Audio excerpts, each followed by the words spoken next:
This is probably one of, if not my favorite Substack that I've ever written, or really just thoughts that I've put to paper from a realistic, make a difference in your life perspective. Routines are something that are innate to everybody. They're deeply ingrained in human nature. If you think way back, way back, imagine being in a tribe. Like, if your tribe breaks routine, it may be the difference between life and death, because if you do the thing different, who knows if you're going to have the resources to survive the next day, right? And that's something that's stuck with us. If you listen to any Substack or any podcast that I create, think about this one. Think about how it relates to your life directly.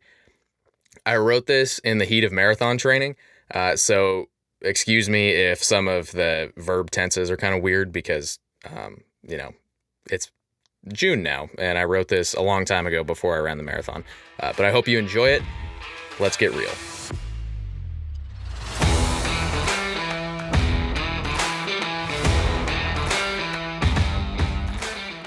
My dog's name is Waylon, and he was a Valentine's gift from a high school girlfriend.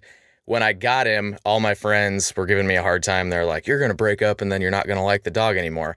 Well, they were 50% correct.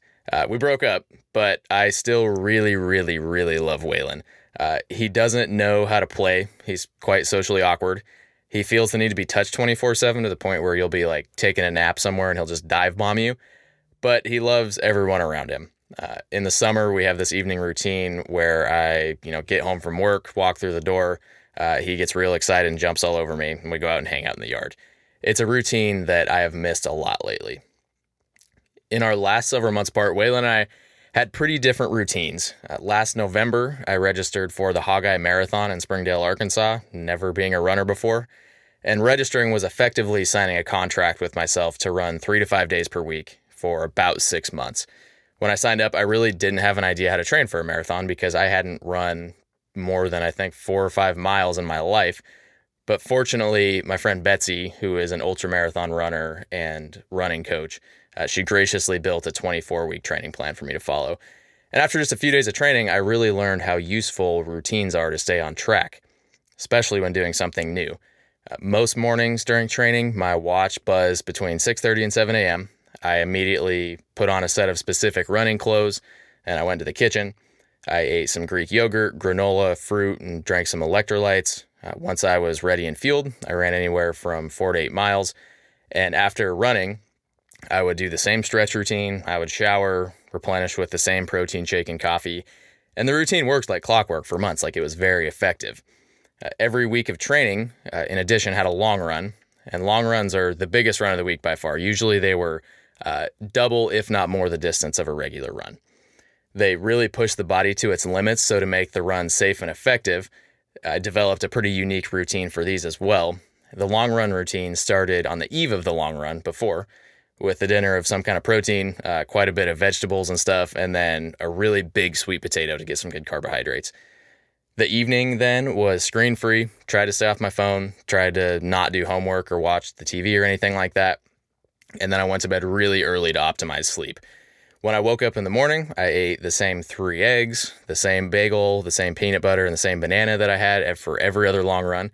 And once the food digested, threw on long run specific gear, the same gear every week, filled up the same water bottle, and got after it. The routine worked with 100% success rate, except for one time. And that's not even true. As you'll see, the routine itself actually worked 100% of the time. And when I wrote this the week prior, I went home to Oregon for spring break. Waylon was a little heavier than the last time I saw him, but he still met me at the door happy as ever. I was really excited to see him on the long run the next day, but I didn't take the long run seriously. I looked forward to it. I was getting to run with my dog, but I didn't prioritize the long run routine. Dinner's nutrient quality is quite a bit lower, still had the protein, did not have the good carbohydrates like I was used to. After dinner, I stayed up way later than I should have, watching a movie with my family on a big bright TV screen in the dark. The next morning, I woke up at the same time, which was pretty good, but I was a little jet lagged. I did eat the same 3 eggs, but I didn't have the carbohydrates that I usually did. When I put on the long run gear, I realized this was a terrible moment. I was like, oh, I forgot my water bottle in still water, which is like a specific deal. So when you hold it while you're running, it doesn't either like leak or be super uncomfortable. And I just thought, oh, it's fine. I can go without it.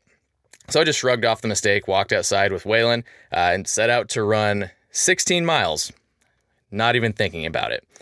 And the first 10 miles were great. Like running on empty dirt roads was awesome after months of just straight up city streets and sidewalks.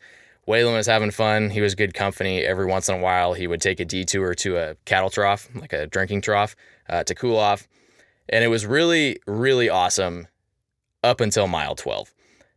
Waylon, he was pretty out of shape. He hadn't ran in a while with me not being home, and he still had his really big, shaggy winter coat on. So when we reached a stretch where there was no troughs that he could jump into to cool off, he got really hot and fell behind.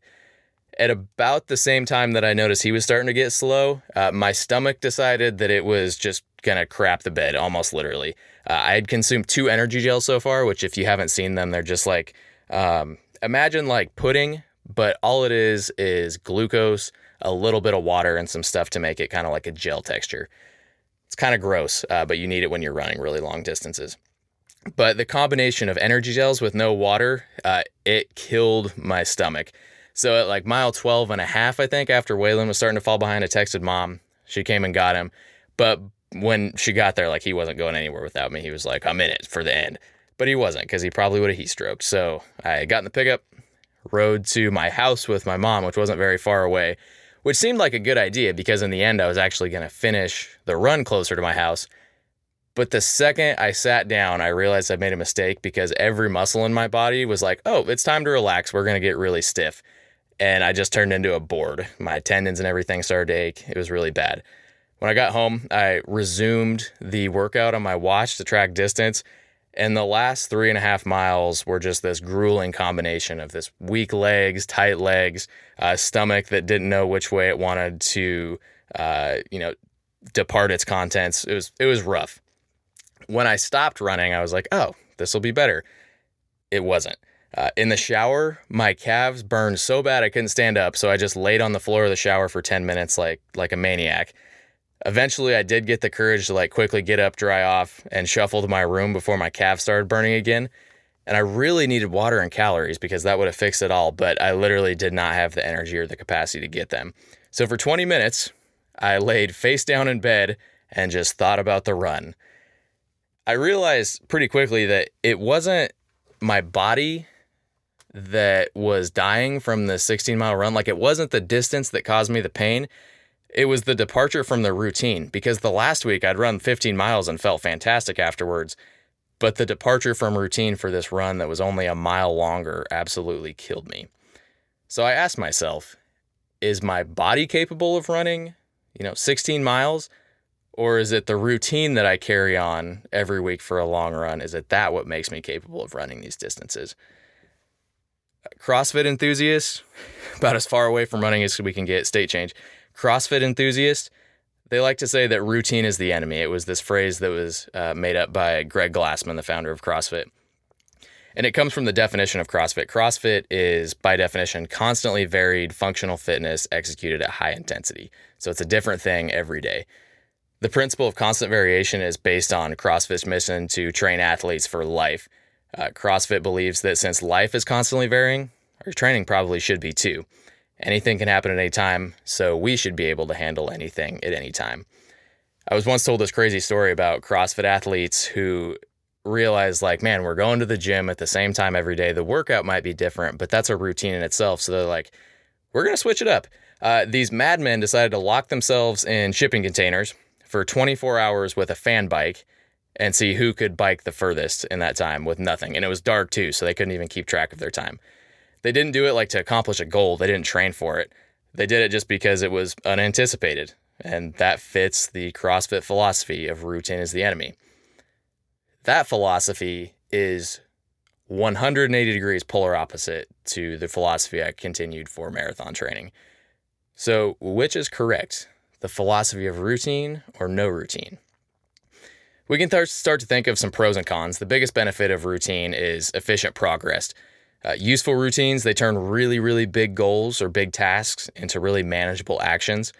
When applied consistently over time, they have this compounding effect. If you've ever heard of Atomic Habits by James Clear, it's probably the best-selling nonfiction book of our time. It explains how this law of human behavior works, where if you compound really small actions over a really long time, you're going to have huge progress. Routines allow us to do things like master skills, transform our bodies, learn gigabytes of information. The list goes on and on and on. So without effective routines, there's no way we could do a lot of things. I know I couldn't have completed a marathon without routines.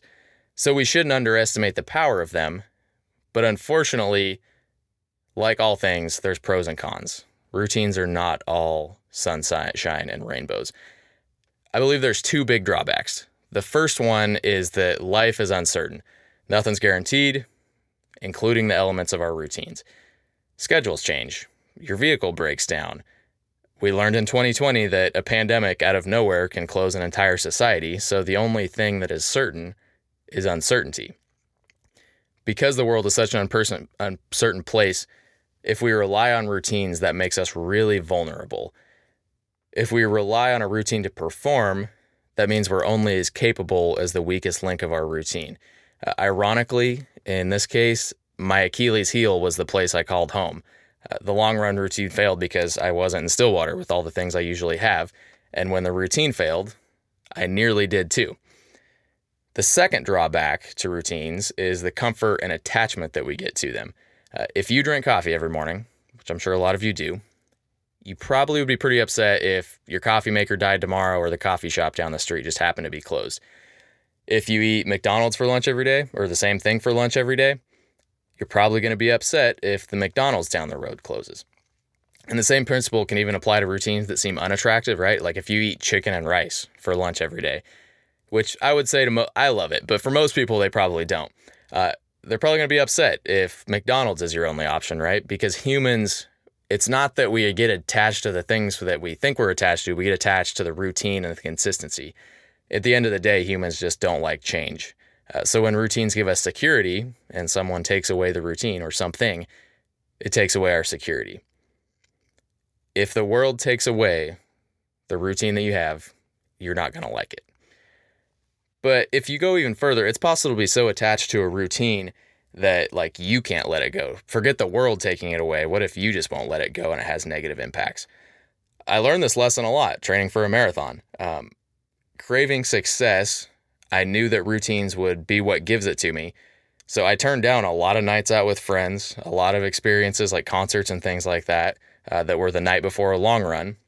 And the next morning, I found success, like I completed every long run successfully, but there was probably something lost there, right? Luckily, nothing crazy happened, but I do wish that I would have went out a few nights.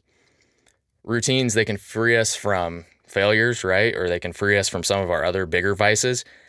But the question is, are we actually free if we can't break away from the routine? It's like being a slave to your impulses, and your impulse is to keep going in the routine. Obi-Wan Kenobi, legendary quote, "Only a Sith deals in absolutes." And I think this is true here too. Routines, they're not the enemy, but we definitely should not rely on them 100%. I think to pick one way or the other is pretty naive, right? Pretty juvenile. Like it's not a good philosophy to take. But maybe there's a good in the middle approach, right? Maybe the best approach is to create a really effective routine and then just mess it up every once in a while. The routine can help us get the change that we want, big or little. If the routine makes a difference and it continues to be effective, though, we're probably going to start to get a little attached to it, right? Once we get progress and comfort, we've achieved our goal, and we're getting a little bit of attachment, then we can throw a wrench in it. And that reduces our dependency and can prevent any unhealthy attachment that may come. One caveat, if you are successfully fighting a terrible habit, whether that be chugging soda like a madman, whether that be alcoholism or some kind of addiction, don't listen to this. Just forget everything I said and keep up the good work, because the benefits of ditching something like that with a routine far outweigh the consequences of being attached to the routine. So, if you drink coffee every morning, don't drink coffee tomorrow. If you have the same thing for lunch every day, change it up tomorrow.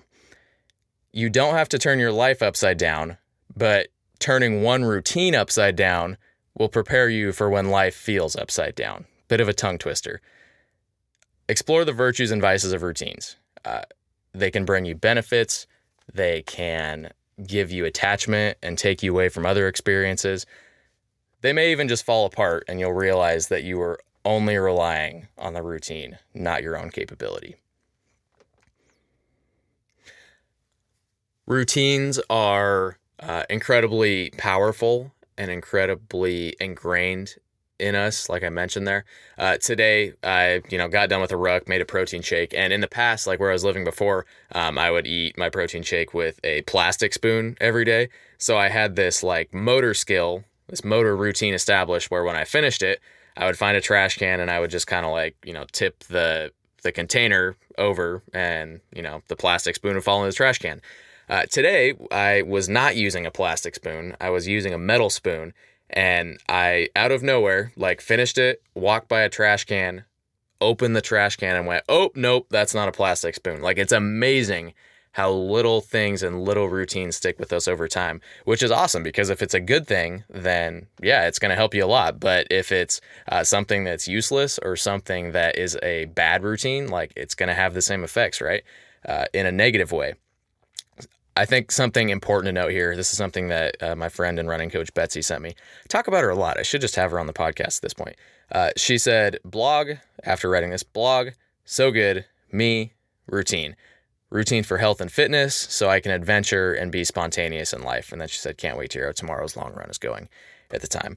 But I think that's just important. Like Betsy is somebody who has achieved incredible things in her life through routine, going from being incredibly unhealthy to running a 100-mile ultra marathon in the same lifetime.